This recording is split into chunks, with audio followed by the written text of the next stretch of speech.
Praise the Lord, தேவ மக்களே. நமக்காக யாவையும் செய்து முடிக்கிற கர்த்தர் இந்த காலைகளிலும் நம்மோடு கூட இருக்கிறார். ஆராதிப்போமா? எனக்காக யாவையும் செய்பவரே, செய்து முடிப்பவரே, எனக்காக யாவையும் செய்பவரே, செய்து முடிப்பவரே, என் பாரங்கள் என் சுமைகள், என் பாரங்கள்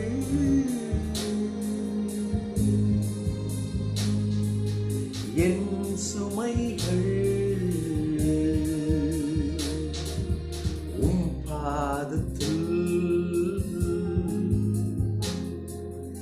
இறக்கி வைத்தேன். எல்லாரும் சேர்ந்து உம் பாதத்தில் இறக்கி வைத்தேன்.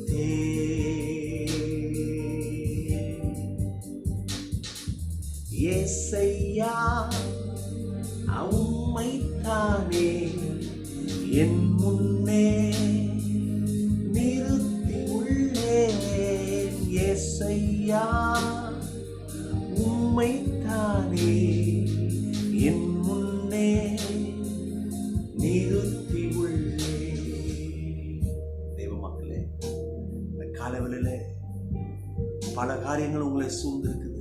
நெருக்கங்கள், பிள்ளைக்கு திருமண காரியங்கள் கைகூடி வரல, குழந்தை செல்வம் இல்லை, என் வேலையில முன்னேற்றம் இல்லை, என் தொழில முன்னேற்றம் இல்லை, குடும்ப ஜீவியத்துல சமாதானம் இல்லை. ஆனா நமக்காக யாவையும் செய்து முடிக்கிறவர் இயேசு என்பதை அறிந்து, அப்பா நான் உங்க நம்புறேன்னு சொல்லி நம்பிக்கையோடு கூட உங்க இருதயத்தை தேவ சமூகத்தில் அர்ப்பணிங்க. அவருடைய கரம் நமக்கு பெரிய காரியங்களை செய்யும். ஆமென். ஹல்லேலூயா, ஹல்லேலூயா. தேவ மக்களே, ஏசாயா தீர்க்கதரிசன புஸ்தகம் 58 அத்தியாயம் 8 வசனம். உன் நீதி உனக்கு முன்னாலே செல்லும், கர்த்தருடைய மகிமை உன்னை பின்னாலே காக்கும். ஆமென், ஹல்லேலூயா. அப்படின்னா நம்ம பேசுறது, செய்கிறது, தான தர்மம் பண்றது, இதுதான் எனக்கு நீதியை கொடுக்குதுன்னு நினைக்கிறதல்ல. அப்படி வரல அந்த நீதி. நம்ம செஞ்சு வரல, நம்ம செய்ய முடியாததை அவர் கல்வாரி சிலுவையில் செய்து இப்போ அந்த நீதியை நமக்கு ஏற்படுத்தியிருக்கிறார். அந்த நீதி தான் நமக்கு முன்னாடி செல்லுதான். அப்புறம் அவருடைய மகிமை நம்மளை பின்னாடி காக்குமா. ஒரு சின்ன பைபிள் இல்லஸ்ட்ரேஷன் சொன்னா உங்களுக்கு வழங்கும். நல்லா கவனிங்க. இந்த உலகத்துல பாவம் அக்கிரமம் மீறி போயிட்டு நோவாவை எழுப்புறாரு. நோவா மூலம் ஒரு புதிய காரியத்தை செய்யணும்னு விரும்புறாரு. அவன் குடும்பத்தையும் மிருக ஜீவன்களையும் பாதுகாக்க விரும்புகிறாரு. அவன்கிட்ட அந்த திட்டத்தை கொடுக்குறாரு இல்லையா? இந்த திட்டத்தை கொடுத்ததே அவரு. அவன் ரொம்ப நல்லவனால அந்த பேலைன்ற திட்டம் வரல. கர்த்தருடைய கிருபை அவனுக்கு சமீபமா இருந்தது. அவனை நேசித்தாரு. ஆகவே இந்த திட்டத்தை கொடுக்குறாரு. நீதியின் திட்டத்தை அவர் தான் செய்கிறாரு. அவர் கையில செய்கிறாரு.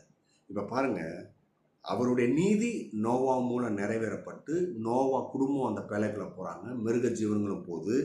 இப்போ இந்த கதவை பூட்டணுமே, அதுக்கு வெளியில ஒரு ஆள் இருக்கணும். அப்போ கர்த்தரே அந்த கதவை பூட்டி இப்போ உள்ள எல்லா பாதுகாப்பையும் செஞ்சதும் கர்த்தர் தான் இல்லையா? அந்த காரியத்தை நோவா மூலம் செஞ்சு அவன் என்ன பண்ணியிருக்கிறாரு? இப்போ நீதிமான ஆக்கிட்டாரு. இப்போ இந்த பேழைக்கு பின்னாடி இருக்கிற காரியத்திலையும் அவருடைய மகிமை வெளிப்பட்டு பாதுகாத்து அந்த குடும்பத்தை கரை சேர்க்க பண்ணார். இது உண்மைனா இன்னைக்கு நம்முடைய வாழ்க்கையில கர்த்தர் இப்படிதான். அவருடைய நீதி நமக்கு முன்னாடி செல்லணும், அவருடைய மகிமை நமக்கு பின்னாடி காக்கும். பயப்படாதீங்க, ஜெபம் பண்ணிட்டு கையை வைங்க. கர்த்தர் உங்களுடைய காரியங்களை வாய்க்க பண்ணுவார். நீங்க ஜெயம் எடுப்பீங்க. கர்த்தர் உங்களை ஆசீர்வதிக்கிறார். God bless you. Bye bye.